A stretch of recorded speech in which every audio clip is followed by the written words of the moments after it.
تو ہماری جو بک ہے اس میں بنیادی طور پر 7 عقائد جو ہیں وہ بیان کیے گئے ہیں، اس میں دیے گئے ہیں۔ نمبر 1 اللہ پر ایمان، ملائکہ پر ایمان، آسمانی کتابوں پر ایمان، رسالت پر ایمان، آخرت پر ایمان، تقدیر پر ایمان اور موت کے بعد کی زندگی پر ایمان۔ یہ بنیادی طور پر 7 عقائد جو ہیں وہ ہمارے سیلیبس میں شامل ہیں۔ مختلف جو کتابیں ہمیں پڑھائی جاتی ہیں، مختلف ٹیکسٹ بورڈز کی جو بکس ہیں پاکستان میں جو پڑھائی جاتی ہیں، اس میں یہ 7 عقائد جو ہیں وہ شامل ہوتے ہیں۔ تو آج ہم ان میں سے جو فرسٹ نمبر پر ہے اللہ پر ایمان، اس پر بات کریں گے۔ تو سب سے پہلے اللہ پر ایمان کا مطلب کیا ہے؟ توحید۔ توحید وحدت سے نکلا ہے، یعنی ایک اللہ کو ماننا۔ یعنی اللہ کو ماننا مسئلہ نہیں ہے، لوگ اللہ کو مانتے ہیں۔ ہم دیکھیں تو جو مشرکین مکہ تھے، جو نبی صلی اللہ علیہ وسلم کے زمانے میں جو مشرکین تھے، وہ بھی اللہ کو مانتے تھے۔ آج دیکھیں ہندو مذہب والے بھی مانتے ہیں اور عیسائی بھی جو ہے وہ اللہ کو مانتے ہیں، لیکن مسئلہ کیا ہے کہ ایک اللہ کو ماننا، یعنی اللہ کی توحید کو ماننا۔ جیسے ہم کہتے ہیں، ہم کلمہ طیبہ جو پڑھتے ہیں لا الہ الا اللہ، اس لا الہ الا اللہ کا مطلب کیا ہے کہ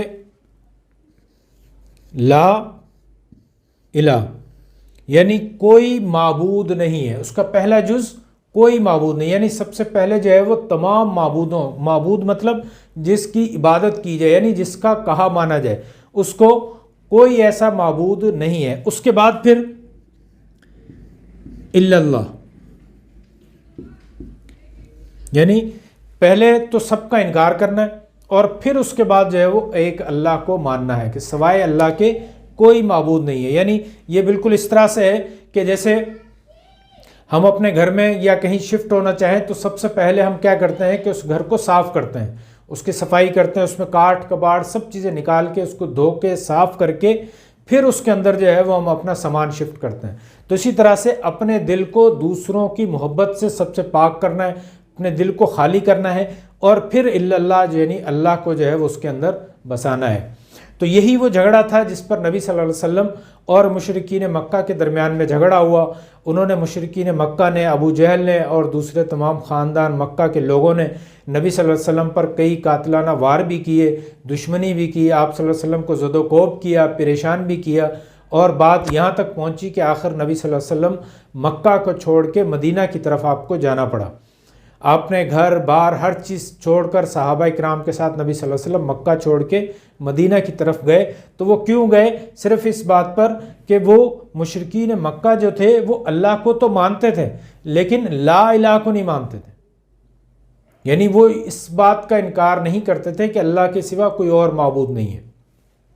تو سب سے پہلے کیا کرنا ہے کہ لا الہ یعنی ہر قسم کے معبود سے، ہر قسم کی جو دل میں محبت ہے، ہر وہ شخص، ہر وہ بت، ہر وہ ذات جس کی ہم دل میں محبت رکھ کے بیٹھے ہیں، اس کو نکال کے پھر الا اللہ یعنی پھر اس میں اللہ کو جو ہے وہ لے کر آنا ہے، یعنی دل کو پاک کرنا ہے اور پھر الا اللہ یعنی پھر اللہ کو جو ہے وہ دل میں بسانا ہے۔ یہ اللہ پر ایمان یعنی توحید کا بنیادی تقاضا ہے۔ اس میں پھر ہمارا دوسرا ٹاپک ساتھ میں ہی ہے وجود باری تعالیٰ، یعنی مشرکین مکہ اور آج بھی جو کافی لوگ جو ہیں وہ ایسے ہیں کہ جو اللہ کے وجود سے ہی انکار کرتے ہیں، جسے عام زبان میں ایتھیسٹ بھی کہا جاتا ہے۔ اگر دنیا کی آبادی ہم دیکھیں تو تقریباً 7 ارب کے قریب جو ہے وہ دنیا کی آبادی ہے، جس میں 2 ارب کے قریب جو ہے نا 2 ارب سے زیادہ کرسچن آبادی ہے اور 2 ارب سے تھوڑی کم 2.25 ارب کے قریب جو ہے وہ مسلم آبادی ہے، مسلمان ہے۔ اور ان دونوں سے زیادہ جو ہے یعنی سب سے زیادہ آبادی جو ہے وہ ایتھیسٹ کی، جو کہ اللہ کے وجود سے ہی انکار کرتے ہیں، وہ کہتے ہیں کہ اللہ ہے ہی نہیں۔ لیکن اللہ تعالیٰ نے قرآن میں بڑے صاف الفاظ میں اور مثالیں دے کر جو ہے وہ اس کو واضح انداز میں کہا۔ ہماری کتاب میں کچھ آیات ہیں جو وہ انہی آیات کو میں پڑھتا ہوں تاکہ ہم جب کتاب کھولیں تو پھر یہ چیزیں سامنے آ جائیں۔ اللہ تعالیٰ فرماتے ہیں سورہ ملک کے اندر، ما تری فی خلق الرحمن من تفاوت فرج البصر هل تری من فطور، یعنی آپ اس دنیا کو نظر بھر کے دیکھیں، نظریں گھما کر دیکھیں، چل پھر کر دیکھیں، لیکن اس کے اندر کہیں آپ کو کوئی فطور یعنی کوئی کمی نظر نہیں آئے گی، یعنی ایسا نہیں ہے کہ اللہ تعالیٰ نے کہیں پر کوئی کمی چھوڑ دی ہو۔ تو یہ اس رحمان کی یعنی اللہ تعالیٰ کی یہ ایک خاص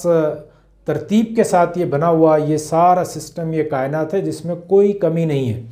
تو اگر یہ خود ہی بن جاتا تو اس میں کہیں نہ کہیں کوئی کمی ہوتی، کہیں پر تضاد ہوتا، کہیں پر کوئی مختلف مسائل ہوتے، لیکن اس پوری کائنات کا بننا اور پھر ایک پورے منظم طریقے کے ساتھ چلنا ایک اللہ تعالیٰ کے وجود کو ظاہر کرتا ہے۔ ایک اور آیت میں اللہ تعالیٰ فرماتے ہیں سورہ یاسین کی آیت نمبر 40 میں لَلشَّمْسُ يَنبَغِي لَهَا أَن تُدْرِكَ الْقَمَرَ وَلَا اللَّيْلُ سَابِقُ النَّهَارِ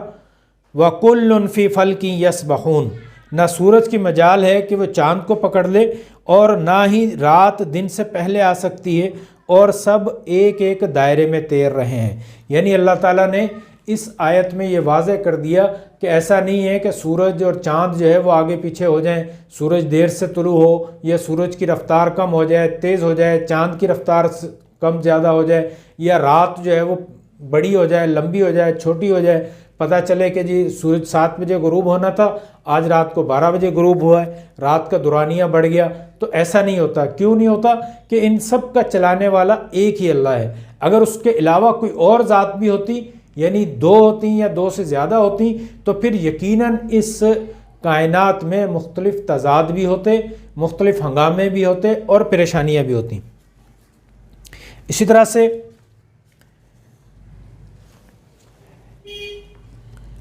کچھ اور آیتیں بھی ہیں۔ آگے سورہ انبیاء میں اللہ تعالیٰ فرماتے ہیں لَوْ كَانَ فِيهِمَا آلِهَةٌ إِلَّا اللَّهُ لَفَسَدَتَا، اگر ان دونوں یعنی زمین و آسمان کے اللہ کے علاوہ اور معبود ہوتے تو ان دونوں زمین و آسمان میں فساد برپا ہو رہے ہوتے۔ یعنی اللہ تعالیٰ نے بھی اس کو کہا،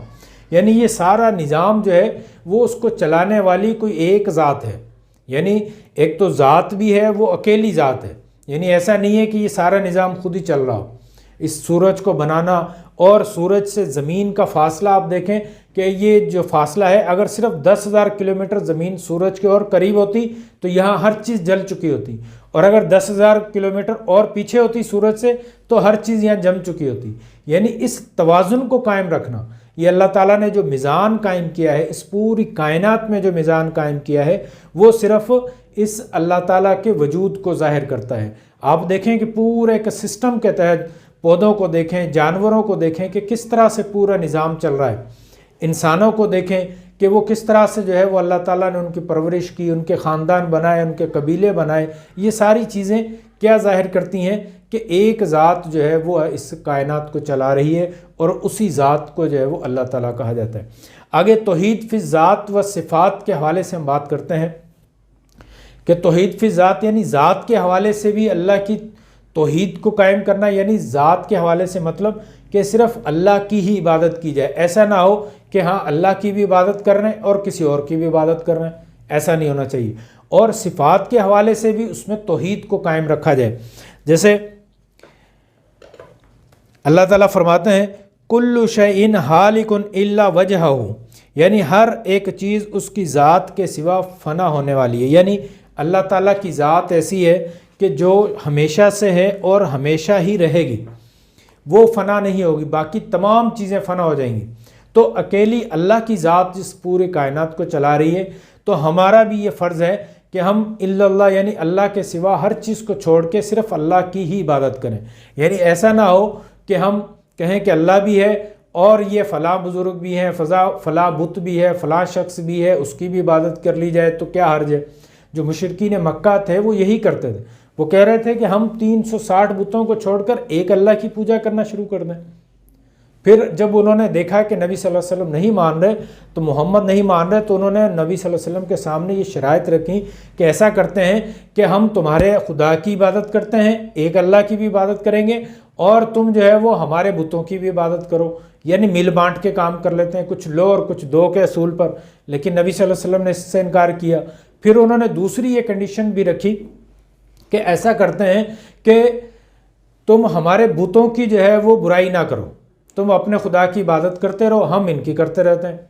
ہم تمہارے خدا کی بھی عبادت کریں گے، ان کی بھی کریں گے، لیکن اس شرط پر کہ تم جو ہے وہ ہمارے ان بتوں کی جو ہے وہ برائی بیان نہ کرو۔ لیکن نبی صلی اللہ علیہ وسلم نے ان کو یہ صاف چٹا اور کوڑا جواب دیا ہے کہ اگر تم میرے ایک ہاتھ پہ سورج اور دوسرے پر چاند رکھ دو تو تب بھی میں اللہ کی وحدانیت، اللہ کی توحید کو بیان کیے بغیر نہیں رہوں گا۔ یعنی پتہ یہ چلا کہ توحید فی الذات جو ہے وہ انتہائی اہم ہے، یعنی معبود ایک ہی ہونا چاہیے۔ جیسے کسی عورت کے شوہر دو نہیں ہو سکتے، یا کسی کے دو مالک نہیں ہو سکتے۔ جب دو مالک ہوں گے تو پھر مسائل کھڑے ہونا شروع ہو جاتے ہیں۔ تو اس لیے ایک ہی اللہ ہے، اس ایک ہی اللہ کی عبادت کی جائے گی، اس ایک کی ہی پوجا کی جائے گی۔ ایسا نہیں ہے کہ ہم نماز پڑھ رہے ہوں اور پھر نماز میں ہم یہ بھی کر لیں کہ جی محلے والے دیکھ رہے ہیں، دوست دیکھ رہے ہیں تو میں اور اچھی نماز پڑھ لوں، تو ایسا نہیں۔ اگر نماز پڑھنی ہے، کوئی اللہ کی راہ میں دینا ہے، حج زکوٰۃ کرنا ہے، تو وہ صرف اس میں ایک اللہ تعالیٰ کو ہی جو ہے وہ سامنے رکھ کر پھر جو ہے وہ اس کی عبادت کی جائے گی۔ صفات کے حوالے سے بلکہ اس میں سورہ اخلاص ایک بڑی بہترین آیت ہے جس میں اللہ تعالیٰ کا مکمل تعارف جو ہے اس میں کیا گیا کہ اللہ تعالیٰ فرماتے ہیں بسم اللہ الرحمن الرحیم قل هو اللہ احد، کہہ دو کہ وہ اللہ ایک ہے، اللہ الصمد یعنی وہ بے نیاز، یعنی اس کو کسی کی ضرورت نہیں ہے، لم یلد ولم یولد، نہ تو وہ کسی کا بیٹا ہے نہ اس کا کوئی بیٹا ہے، نہ اس میں سے کوئی چیز نکلی ہے نہ وہ کسی میں سے نکلا ہے۔ یعنی ایسا نہیں ہے کہ اس کا کوئی باپ ہے یا اس کی کوئی اولاد ہے یا اس کا کوئی ہمسر ہے، ایسا کچھ بھی نہیں ہے۔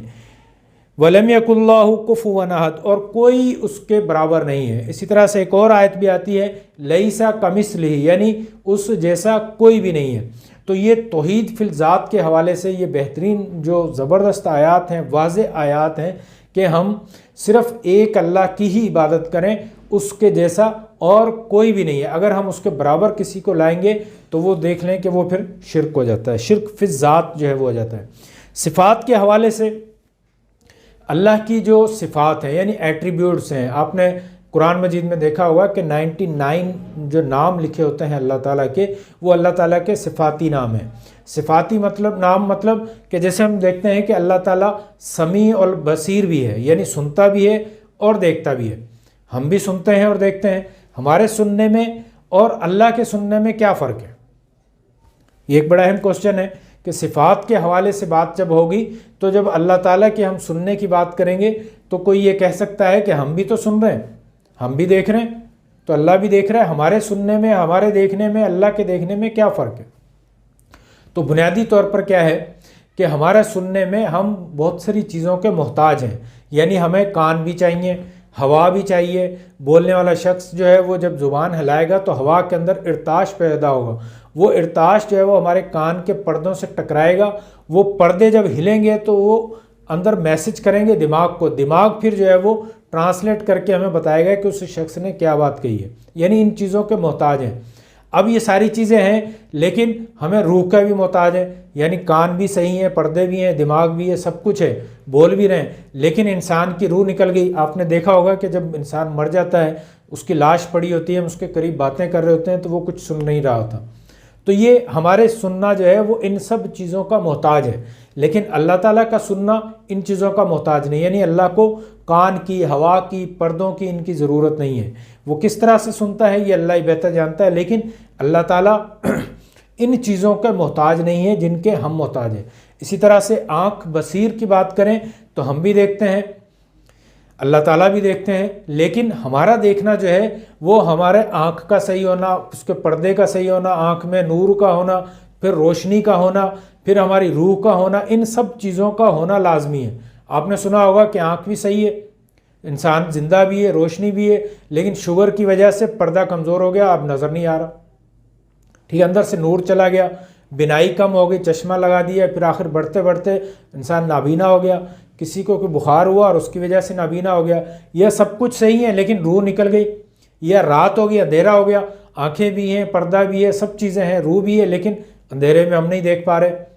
تو کیا ہے کہ ہم ان سب چیزوں کے محتاج ہیں، لیکن اللہ تعالیٰ ان چیزوں کے محتاج نہیں ہے۔ جیسے اللہ تعالیٰ ہر چیز کو جانتے ہیں، دلوں کے حال کو جانتے ہیں، تو اگر ہم کہیں کہ نہیں اللہ بھی جانتے ہیں اور فلاں شخص بھی جانتا ہے تو یہ پھر توحید شرک فی صفات جو ہے وہ ہو جائے گا، یعنی اللہ کی صفات میں بھی شرک نہیں کرنا ہے اور اللہ کی ذات میں بھی شرک نہیں کرنا ہے، یعنی ایک ذات کو بھی ماننا ہے اور صفات یعنی جو ایٹریبیوٹس ہیں، جو اللہ کی صفات ہیں، ان کو بھی ہم نے اللہ کے ساتھ ہی مختص رکھنا ہے۔ ایسا نہیں ہے کہ ہم یہ کہیں کہ یہ اللہ تعالیٰ بھی جانتے ہیں اور وہ بھی جانتے ہیں۔ جیسے ہم سورہ فاتحہ جو ہے وہ ہم پڑھتے ہیں، اس میں ہم یہ آیت ہمیشہ پڑھتے ہیں کہ ایاک نعبد و ایاک نستعین، کہ اے اللہ ہم خاص تیری ہی عبادت کریں گے اور تجھ ہی سے مدد مانگیں گے۔ ایاک نعبد و ایاک نستعین، یعنی تیری ہی عبادت کریں گے، خاص تیری عبادت کریں گے، تیرے علاوہ ہم اور کسی کی عبادت نہیں کریں گے۔ و ایاک نستعین، اور صرف تجھ ہی سے مدد مانگیں گے۔ کیوں؟ کہ اللہ تعالیٰ ہی مدد کرنے پر قادر ہے، کوئی اور شخص مدد کرنے پر قادر نہیں ہے۔ اگر ہم کسی اور سے مدد مانگیں گے جو ظاہری وسائل میں نہیں ہے، ظاہری جو ہے اس کا وسیلہ نہیں ہے کہ وہ مدد کر سکے، اور پھر بھی ہم اس کو مدد کرنے پر قادر سمجھیں گے، تو یہ پھر شرک فی الصفات ہو جائے گا۔ تو ہمیں کیا چاہیے کہ ہم ایک اللہ پر ایمان لائیں اور ایک اللہ کی ہی عبادت کریں اور اس کی ذات اور صفات میں کسی کو شریک نہ ٹھہرائیں۔ اور شرک کے حوالے سے جو ہے وہ اللہ تعالیٰ نے بڑی سختی کے ساتھ جو ہے وہ منع کیا، ان الشرک لظلم عظیم، کہ سورہ لقمان میں اللہ تعالیٰ فرماتے ہیں کہ شرک جو ہے وہ بہت عظیم، بہت بڑا ظلم ہے۔ یعنی اللہ کے ساتھ، اللہ کی ذات کے ساتھ کسی کو، اللہ کی صفات کے ساتھ کسی کو شریک قرار دے دینا۔ جیسے ہم کہتے ہیں کہ الحی القیوم، کہ اللہ جو ہے وہ حی یعنی زندہ بھی ہے اور قائم بھی ہے، یعنی اللہ کو نہ نیند آتی ہے نہ اونگ آتی ہے۔ اگر ہم یہ کہیں کہ نہیں اللہ کے علاوہ کوئی اور بھی ہے جو ہمیشہ جاگتا ہے، 24 گھنٹے ہماری باتیں سنتا ہے، یا ہم اس کو پکاریں تو وہ ہماری مدد کو آتا ہے، تو وہ ذہن میں رکھ لیں کہ وہ ان الشرک لظلم عظیم، کہ وہ پھر وہ شرک کے اندر آ جائے گا، وہ اللہ کی صفات کے اندر شرک کر رہا ہے۔ سورہ زمر کو، سورہ یونس کو، 20ویں سپارے کو اگر آپ پڑھیں تو اللہ تعالیٰ نے بڑے واضح انداز میں یہ ساری چیزیں شرک کے حوالے سے، توحید کے حوالے سے ساری چیزیں کلیئر جو ہے وہ کلیئر کٹ میں صاف الفاظ میں ان کو بیان کر دی ہے۔ اللہ تعالیٰ کہتے ہیں کہ ان مشرکوں سے پوچھو کہ تمہیں کس نے پیدا کیا ہے، تو وہ کہیں گے کہ ہمیں اللہ نے پیدا کیا ہے۔ ان سے پوچھو تمہیں رزق کون دیتا ہے، تو یہ کہیں گے کہ اللہ ہمیں رزق دیتا ہے۔ یعنی اللہ تعالیٰ نے سوال بھی کیا ہے اور ان کے جواب بھی کوٹ کیے ہیں۔ اور پھر ان سے پوچھو کہ تمہیں مارتا کون ہے، تو یہ کہیں گے ہمیں اللہ تعالیٰ مارتا ہے۔ تو پھر ان سے پوچھو جب سب کچھ اللہ کرتا ہے تو پھر تم اللہ کو چھوڑ کے کہاں چلے جاتے ہو، تو یہ بت پرستی کیوں کرتے ہو؟ پھر اللہ نے اس کا بھی جواب دیا، وہ یہ کہتے ہیں کہ یہ اللہ کے پاس ہماری سفارشی ہیں، ہمارے سفارشی ہیں، ہماری بات اللہ تعالیٰ سنتا نہیں ہے اور یہ ہمارے کام اللہ سے کروا دیتے ہیں، اس لیے ہم ان بتوں کے نذرانے دیتے ہیں، ان کے اوپر چڑھاوے چڑھاتے ہیں، ان کے میلے لگاتے ہیں، ان کے چلے کاٹتے ہیں، ان کے اوپر چادریں چڑھاتے ہیں۔ تو یہ ذہن میں رکھیں کہ اس قسم کے عقائد رکھنا کہ اللہ تعالیٰ ہماری سنتا نہیں ہے اور ان کی موڑتا نہیں ہے، تو یہ چیزیں جو تو شرک فی الصفات میں آ جاتی ہیں، جو کہ مشرکین مکہ والے لوگ بھی یہی شرک کیا کرتے تھے۔ ورنہ مشرکین مکہ کو دیکھیں کہ وہ حج بھی کرتے تھے، عمرہ بھی کرتے تھے، نماز بھی پڑھتے تھے، ان کے نکاح بھی، ان کی طلاقیں بھی بالکل ایسے ہی تھی جیسے ہماری تھیں، احرام بھی باندھتے تھے، حلال حرام کا بھی تصور تھا۔ ایک بڑی دلچسپ بات میں آپ کو بتاؤں کہ جب نبی صلی اللہ علیہ وسلم کی عمر 35 سال ہوتی ہے تو وہاں ایک سیلاب آتا ہے اور کعبہ کی بلڈنگ جو ہے وہ ڈھہ جاتی ہے، اس کو آگ بھی لگ جاتی ہے، لکڑیوں کی بنی ہوئی تھی، کمزور ہو گئی اور وہ ڈھہ جاتی ہے۔ تو ابو جہل، عتبہ اور شیبہ اور یہ سارے لوگ جو ہے وہ اعلان کرتے ہیں کہ کعبے کی بلڈنگ کو بنانا ہے، اب جو ہے وہ تمام لوگ اپنے حلال کمائی میں سے چندہ دیں، یعنی ڈونیشن دیں لیکن حلال کمائی میں سے، رزق میں سے یہ ہونا چاہیے۔ وہ سارے جو ہے وہ رزق وہ چندہ دیتے ہیں، لیکن اتفاقاً وہ چندہ جو ہے وہ کم پڑ جاتا ہے، جب تعمیر شروع ہوتی ہے تو چندہ کم پڑ جاتا ہے۔ تو وہ کیا کرتے ہیں، اب دیکھیں ان کا تصور دیکھیں کہ حلال حرام کے متعلق کتنا پختہ ہے، کہ وہ یہ نہیں کہتے کہ اب چندہ کم پڑ گیا تو تھوڑا مال کہیں اور سے دے دو، نہیں، وہ آپ نے کعبے کی بلڈنگ دیکھی ہوگی، پہلے جو ہے وہ اس طرح سے تھی، ایسے، لیکن جب وہ چندہ کم پڑ گیا تو انہوں نے اس دیوار کو ایسا ہی قائم کیا، یہ دیواریں، اور یہاں سے اس کو چھوٹا کر دیا، یعنی یہ اتنا بنا دیا، یہ حصہ جو ہے وہ دیوار کا چھوٹا کر دیا۔ کعبہ جو تھا پہلے جو بڑا تھا اب اس کو اتنا حصہ کر دیا، صرف کس لیے کہ وہ ہلال کے پیسے جو ہے وہ ان کے پاس کم پڑ گئے۔ اب آپ نے دیکھا ہوگا کہ کعبے کے گرد جو ہے وہ ایک ہاف رول بنا ہوا ہے اس طرح سے، یہ اس کو کہتے ہیں حتیم۔ حتیم مطلب کہ یہ کعبے کی یہ اندر کا حصہ ہے، پہلے جو ہے وہ دیوار یہاں تک یہ کعبے کے اندر تھا، لیکن جب انہوں نے اپنا چندہ کم ہوا، انہوں نے حلال پیسے ان کے پاس کم ہوئے، تو انہوں نے کعبے کی بلڈنگ کو چھوٹا کرنا گوارا کر لیا، لیکن اس میں حرام کمائی کو نہیں لگایا۔ یعنی کہنا میں یہ چاہ رہا ہوں کہ باقی سب چیزیں ان کے پاس تھیں، یعنی عقائد میں صرف گڑبڑ تھی، لیکن معاملات اور عبادات میں کچھ چھوٹی موٹی چیزیں تھیں جن کو نبی صلی اللہ علیہ وسلم نے صحیح کیا، لیکن سب سے جو مین مسئلہ تھا وہ عقائد میں یہ تھا کہ وہ اللہ کے ساتھ دوسروں کو شریک یعنی دوسروں کو سفارشی بنا رہے تھے۔ یہ اللہ تعالیٰ نے واضح انداز میں قرآن میں بیان کیا ہے۔ تو ہمیں بھی نہ صرف یہ کہ توحید فی ذات پر قائم رہنا ہے، بلکہ توحید فی صفات پر بھی قائم رہنا ہے۔ اگر ہم توحید فی صفات پر قائم نہیں رہتے، یعنی اللہ والی صفات جو ہیں کسی اور میں بھی اس کو تصور کرتے ہیں، کسی اور میں بھی ہیں، چاہے وہ کوئی بزرگ ہی کیوں نہ ہو، کوئی نبی کیوں نہ ہو، کوئی بت کیوں نہ ہو، کوئی لکڑی کا یا پتھر کا بت ہو، کوئی والد یا بڑا ہی کیوں نہ ہو، چاہے وہ میرا پیشوا، کوئی امام یا بزرگ یا مولوی صاحب کوئی بھی کیوں نہ ہو، چاہے وہ ملک کا صدر یا پریزیڈنٹ بھی کیوں نہ ہو، اگر وہ اللہ کی صفات میں نے اس کے اندر تصور کر لی، سمجھ لی، تو یہ ذہن میں رکھیں کہ پھر ہم نے جو ہے وہ شرک کر لیا۔ اور اللہ تعالیٰ فرماتے ہیں کہ شرک کرنے والا شخص کبھی بھی جو ہے وہ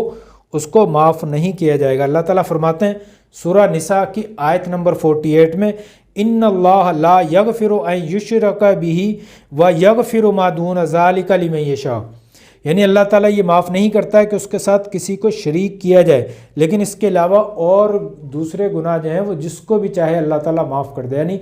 چاہے جتنے بھی گناہ ہوں اللہ تعالیٰ، ایک حدیث میں آتا ہے اللہ تعالیٰ فرماتے ہیں کہ زمین اور آسمان کے درمیان جتنے بھی اتنے گناہ لے کر کوئی آئے تو اللہ چاہے تو اس کو معاف کر دے، لیکن اگر اس نے شرک کیا ہوا تو پھر اس کا شرک جو ہے وہ کبھی معاف نہیں کیا جائے گا۔ یعنی شرک کے حوالے سے جو ہے وہ اللہ تعالیٰ نے واضح الفاظ میں یہ بات بیان کر دی کہ اب جو ہے وہ شرک بالکل معاف نہیں ہوگا، اب وہ ذات میں شرک ہو یا صفات میں شرک ہو۔ آگے کچھ اور آیات میں ہے، اللہ تعالیٰ فرماتے ہیں کہ اللہ تعبدوا الا ایاہ، سورہ اسراء، سورہ بنی اسرائیل آیت نمبر 23 میں 23 میں، تم صرف اسی کی عبادت کرو، یعنی صرف ایک اللہ کی ہی عبادت کرنی ہے۔ وَإِلَٰهُكُمْ إِلَٰهٌ وَاحِدٌ لَا إِلَٰهَ إِلَّا هُوَ، یہ سورہ بقرہ آیت نمبر 63 میں، اور تمہارا معبود ایک ہی ہے بجز اس کے اور کوئی معبود نہیں ہے۔ ایک اور آیت میں اللہ تعالیٰ فرماتے ہیں وَمَن لَّمْ يَحْكُم بِمَا أَنزَلَ اللَّهُ فَأُولَٰئِكَ هُمُ الْكَافِرُونَ، جو کوئی اللہ کے نازل کیے ہوئے احکام کے مطابق فیصلہ نہ کرے تو یہی لوگ کافر ہیں، یعنی اللہ کے احکامات کو بھی جو ہے وہ ماننا ہے اور اس کے مطابق ہی فیصلہ کرنا ہے۔ کیوں کہ اللہ تعالیٰ نے سورہ یوسف آیت نمبر 40 میں واضح انداز میں بیان کر دیا ان الحکم الا للہ، کہ حکم جو ہے وہ صرف اللہ کا ہی چلے گا، یعنی اللہ کے علاوہ جو ہے وہ کسی کا حکم نہیں چلے گا۔ تو اسلام میں جتنی بھی عبادات، معاملات ہیں، جتنے بھی چیزیں ہیں، ان کے پیچھے بنیادی یہی عقیدہ ہے کہ ایک اللہ پر ایمان لایا جائے۔ اگر ایمان ہمارا صحیح ہے، عقیدہ ہمارا صحیح ہے، ہم ایک اللہ پر جو ہے وہ ایمان لاتے ہیں اور اسی کے مطابق عمل کرتے ہیں، اس کے احکامات کے مطابق، تو پھر بقیہ جو گناہ ہوں گے تو ہمیں امید ہے کہ اللہ تعالیٰ اس کو معاف فرما دیں گے۔ لیکن اگر شرک ہوتا ہے تو پھر شرک جو ہے وہ کبھی معاف نہیں کیا جائے گا۔ تو آج کا جو سیشن ہے وہ آج ہم یہیں اینڈ کرتے ہیں۔ کل ہم انشاءاللہ اس پر مزید بات کریں گے کہ اس توحید کے جو ہیں وہ ہماری ذات پر کیا اثرات، ہماری زندگی پر کیا اثرات ہوتے ہیں۔ کل کا بڑا اہم ٹاپک ہے کہ توحید کو ماننے سے، عقیدہ توحید سے ہمیں فائدہ کیا ہوتا ہے۔ آج ہم نے بات کی ہے کہ عقیدہ کیا ہے، اور عقیدہ توحید کی ضرورت، اہمیت پر بھی بات کی، اور جو ہے وہ ہم نے توحید فی ذات و صفات پر بھی بات کی، اور شرک پر بھی ہم نے بات کی۔ کل ہم بات کریں گے کہ عقیدہ توحید سے ہماری زندگی پر کیا اثرات پیدا ہوتے ہیں۔ تھینک یو ویری مچ، اپنا خیال رکھیے گا اور اپنے اسٹڈیز پر خصوصی توجہ دیجیے گا۔